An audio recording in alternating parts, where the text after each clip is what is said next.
right, welcome back to Fabrication 101. We're back working on the frame for the crawler hauler build. I'm gonna try to work on the parts for the sides. I searched a lot to try to find some form of a toolbox that would fit in these spaces. There's some that are really close depth-wise, but not the same height. Some that are good height-wise, but not good depth. So I think I'm going to end up building my own kind of cabinets. They may not be as tightly sealed as like a road box would be, but I think they're going to work pretty good. Unfortunately, I can't do things without making things more complicated and more difficult. So that's what we're going to do. I'm going to try to take a piece of angle iron and bend it the hard way to match that radius and create a little lip all along, and it'll kind of hide some of the damage that's on there, just to make it look a little bit nicer. It'll come down here and probably go straight down, and I'm not going to worry about trying to match that little radius there, just because I think it's going to be too difficult or unnecessary. It's not going to look that good, not going to change the looks all that much. And then we'll frame it out. It's not going to be super strong because it's not really part of the structure. Then once that's done, then we'll figure out how to make some doors. I think I'm going to make them like barn door style instead of up or down. That way you can open them all the way up and get right in there instead of having to like reach over a door, or in this case duck under a door if you went up. So anyway, we're going to get onto that. I've been taking a bunch of measurements, trying to figure some things out. I got a rough plan. Everything I do is pretty rough. Anyway, this is the rough plan, and this number is actually not correct because I need to add 11 inches to that. So it's actually going to be quite a bit taller once it's done. So, but first thing I'm going to do is try to figure out what this radius is. Well, probably won't figure it out. Probably just cut a piece of cardboard to match. Put some way to bend that angle iron around it on the table. Probably going to have to use some heat to get that angle iron to bend because, like I said, we are bending it the hard way, not the easy way. So anyway, we're going to get after it and see what we can knock out.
All right, well, that kind of worked. It didn't work quite as well as I was hoping.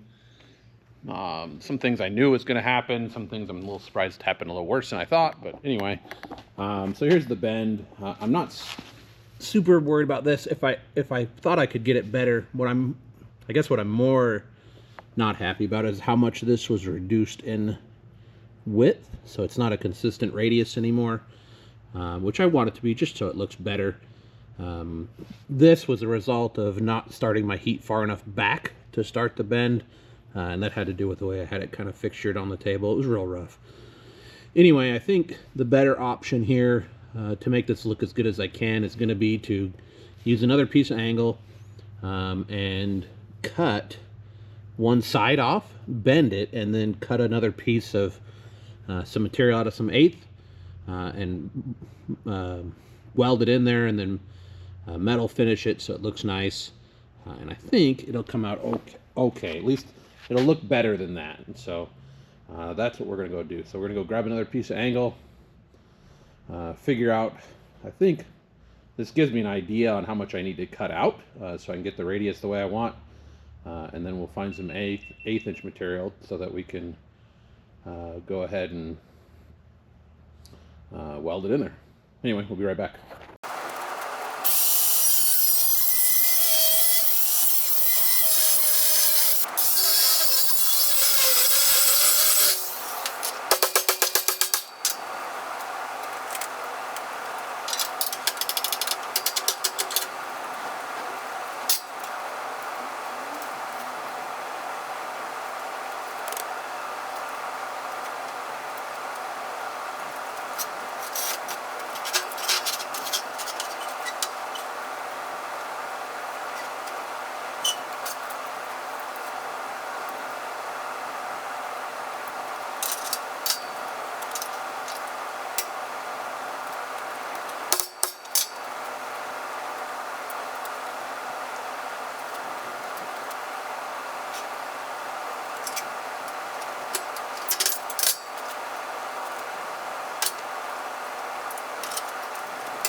Well, it's a little rough.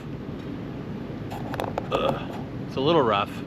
Unfortunately, I think my plasma cutter just died. It's pretty old. I've had that machine a long time. It's actually getting to the hard part where it's hard to find consumables for it. And it just, I think it quit working. I don't know. I tripped the breaker, but that was probably because I had my air compressor, my fan, and the plasma cutter all plugged into the same circuit. Probably. But after I switched the consumables, it wouldn't give me any kind of arc, so I had to do it the hard way. Still came out okay. We're going to clean it up. It's a little thick, apparently, but we'll take it over to the big sander and we can kind of radius that edge. This is the edge that needs to be nice and clean, because this is the edge that's going to be exposed. So we'll go ahead and get this stuff cleaned up and see if we can make it fit a little bit nicer.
you can see it very well. It is just kind of wedged up in here for now, but I'm super pleased with the way it's laid in there. Everything looks really good. I did leave it a little long on both ends, apparently a little bit more than I needed to, but I'm very pleased with it. So next steps are going to be to finish framing out the side. I'm just really debating on whether I should go ahead and set the whole thing on the trailer and finish this work up while it's sitting on the trailer, just so I can make sure everything fits the way I want it to and all that stuff. The problem is I'd really like to paint all this stuff or powder coat it, probably just paint, but the problem with that is I'm gonna have to take everything back off to paint it, and I don't know if I really want to do that either. So I'm kind of at a dilemma. So I do have another one of those to make for the other side. Then I'm going to go ahead and do the same thing on the fronts, just to wrap the front corners a little bit, because I'm going to close all this in. Hopefully it'll look nice or work well. The front two are a little different because they are a 90, whereas this was not a 90-degree bend. But I think this works out really well. It takes a little bit more time, but I think that time is worth it. This one could be cleaned up a little bit more, a couple little tack welds where I got little holes. I did realize I could have sworn that this was 1/8" angler, and it's actually 3/16. And this material that I scabbed in there is 1/8". So there's a little difference in thickness, but I don't think anybody's really going to notice that. So you guys can check out some of this footage from this year's what is it, Off-Road Expo up by Flagstaff. We're going to go check that out tomorrow. In the meantime, we'll be back. Not in the meantime. Where am I going with this? Still got a lot more to do, but you guys can check that out while I work on some other stuff, and we'll be right back.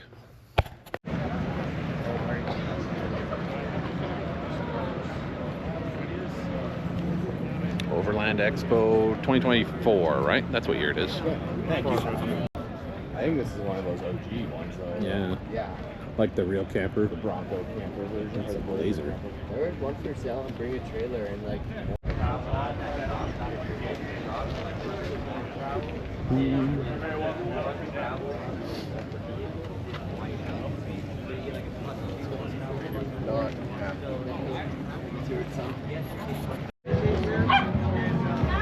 Your pre-runner overlanding needs.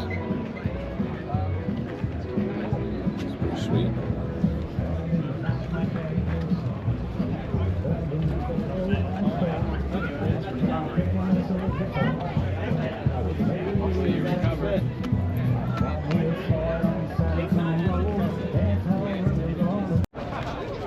Kind of like that idea.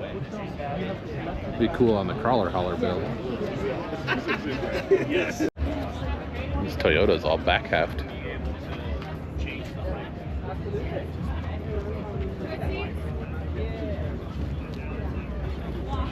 If you go around the back, it looks like it's all been back halved in the back. I also like how low profile the air shots are. I don't even mind. They weigh so little. I'll keep 2 extra with you. In the back? No, we're doing 3 link in the rear, yeah, and then we've got 16-inch box. Could have scooted. Scootered? Sure.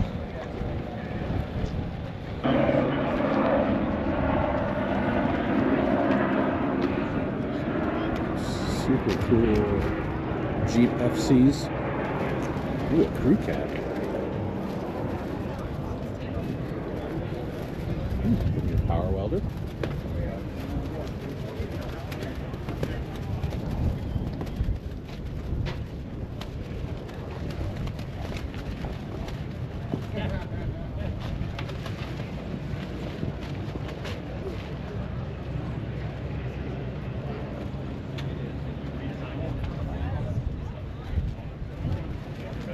This has got an all aluminum kind of tray back setup.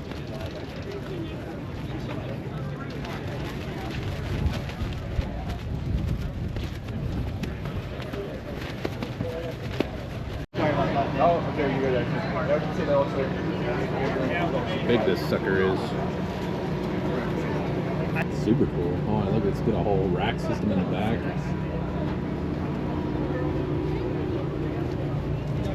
Kind of cool to do all the branding on the wood. Yeah. It's got to be, oh, it's a graphic. It's final. All right, well, we're back from the Overland Expo. Those were just a few. There was a lot of vehicles there. I kind of tend towards the older rigs that look cool. There was still a lot of really cool stuff to see there. But that was just a little bit of what I saw. Anyway, we're back working on the crawler hauler build. You might notice that I do have the frame underneath it now. I decided it was probably going to be best to build the sides while with the camper sitting in there, since it has been damaged. Neither side is perfect, so I didn't want to try to just measure things out and lay things out and have it be wrong. So I'm going to go ahead and build it on here. I'm a little leery about welding on this thing because there is some really dry wood in this rig. Propane tank's out, but I can certainly do some tack welding. I probably won't weld it fully on there, but we're going to go ahead and keep working on it. The next thing we're going to do, you can see I've got the piece we made prior to going to the expo is sitting in here. It's kind of wedged in where it needs to be. I'm going to use these tie-in points. I'm going to make a plate and weld it to the frame here because these are the anchor points when it's on the truck or on a truck. So I'm going to go ahead and pull these off, make some plates that I can weld to the angle iron, and that'll be part of how it's going to be secured. Probably going to go ahead and weld it right here as well once things are ready to go. But this is going to be the next step, is getting those anchor plates in, because if anything we build after that, we want to make sure it's going back in the same place every time. But should move along pretty easily now. So, well, not easy, but it should move along nicely. So let's get some measurements made for those plates, figure out where they're going to go exactly, and then try to get them made. All right, you can see where I've got that one tacked in.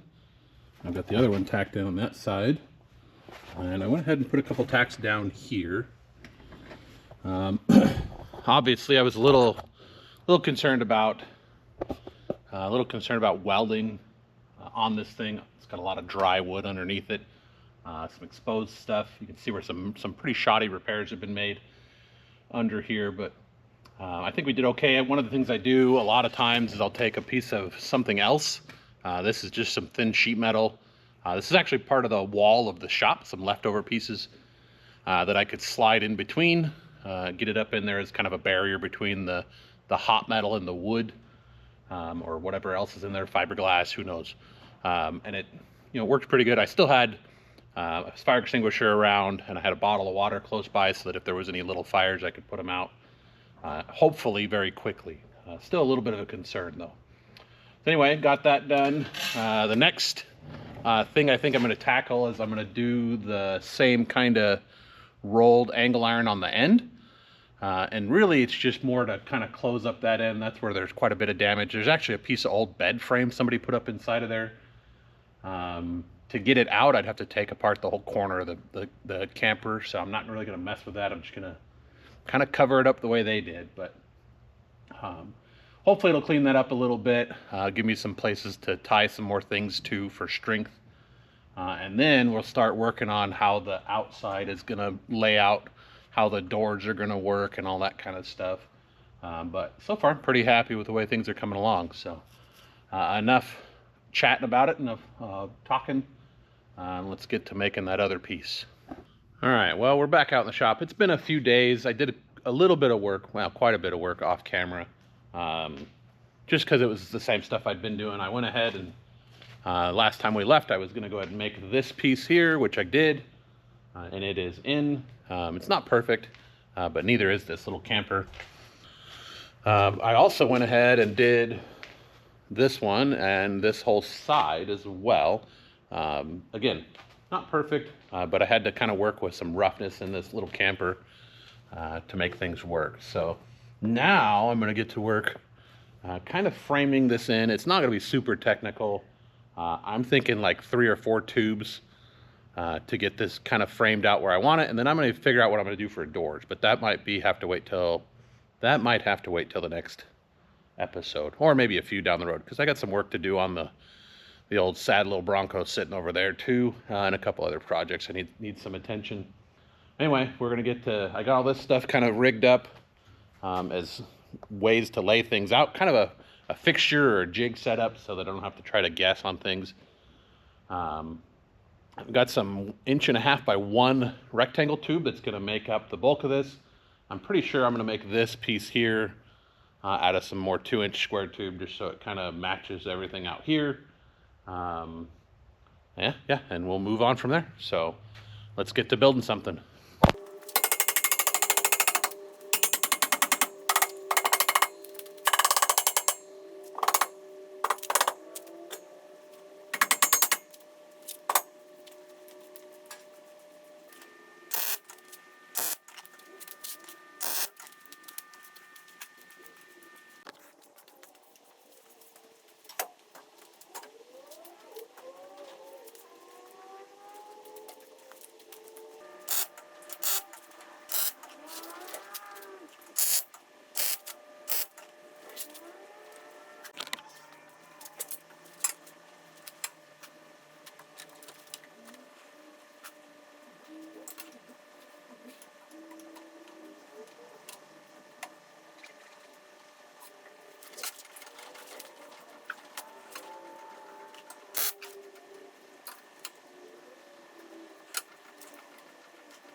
All right, well, it came out pretty good. It's pretty much done, I think. We'll see. I keep wanting to overcomplicate things and make my life more difficult, but I am kind of a little bit about, there's no gusset from this corner over to there, and that's because on the trailer there's a big gusset that kicks out to about where that one goes to, and it goes up to here. So I guess I could put something across the bottom at that same place and it would probably do just as well. I don't know if it really needs it. I have this brace here to help. We'll see. This isn't really a structural member, I don't think. It's more for the doors to pivot off of. My plan is to have one big door that hinges off of this one and one big door that hinges off of this one, so that I can close all this in. That brings me to my next kind of dilemma, is do I bother trying to seal all of this? There's some parts that would make it pretty easy to seal up from the outside. There's other parts, like as in this area, makes it a little bit more of a challenge to get it sealed up. It's doable. I just don't know if it's necessary. Let me know what you think down in the comments, whether I should try to seal that up or not. My thought is I could put plywood or something down in the bottom that'd seal up underneath where the trailer boards are. Same kind of thing over there, same thing up there, and then build something up on that corner to kind of seal that in. I'm not going to be able to use most of that space anyway because of the big gusset that's there. Or at least most of the space that comes out to right here. So it's a big angle piece, and it's right in the middle. You know, it would be easier if it was right where I needed it to be, but that's not how things work. So anyway, I'm going to do a little bit of welding to this side as much as I can where I think it's safe. Again, I'm still really leery of welding up near the camper. A lot of very dry wood up here. Plastics, fiberglass, all that stuff that likes to burn really easily. So I want to be careful around that. Get that welded up as much as I can. Then we're going to go knock out the other side real quick, which is pretty much step for step going to be the same as what I did over here. So I might pick it up after that. But yeah, I guess that's enough talking. Time to get building.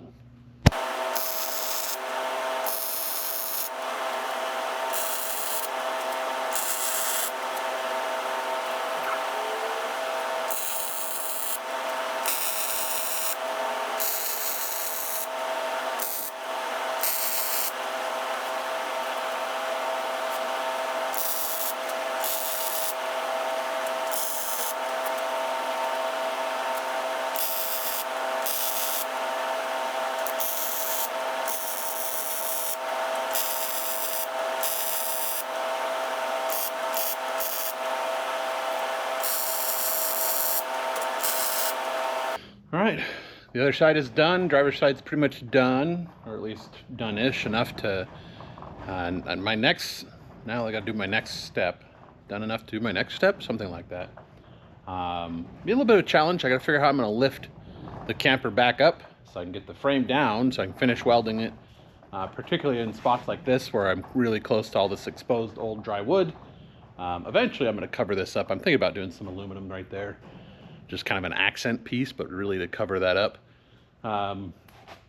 Yeah, so I'm gonna have to figure out how to lift this thing. One of the challenges when I lifted it off the truck initially, I was using the same lifting points that are now tied into this frame. So I can't really use those now. So I'm hoping I can put a stand underneath here and have it be strong enough and lift from the back like I have been, that I can at least get it up enough that I can drop the frame down, do all the final welding, and paint it. I'm also looking for ideas, suggestions on ways I can maybe put some sealant between the camper and the frame along these rails, maybe even down in the bottom.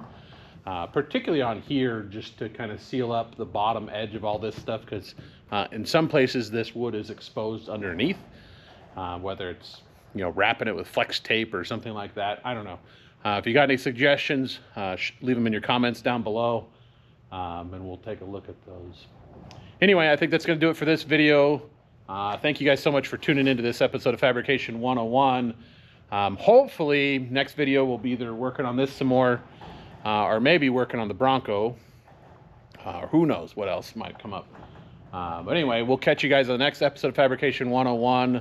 Again, thank you for tuning in. Make sure you like and subscribe if you haven't done it. Share it with a friend who might find this interesting. But anyway, we will catch you guys on the next episode. In the meantime, do me a favor, do yourself a favor, and go build something.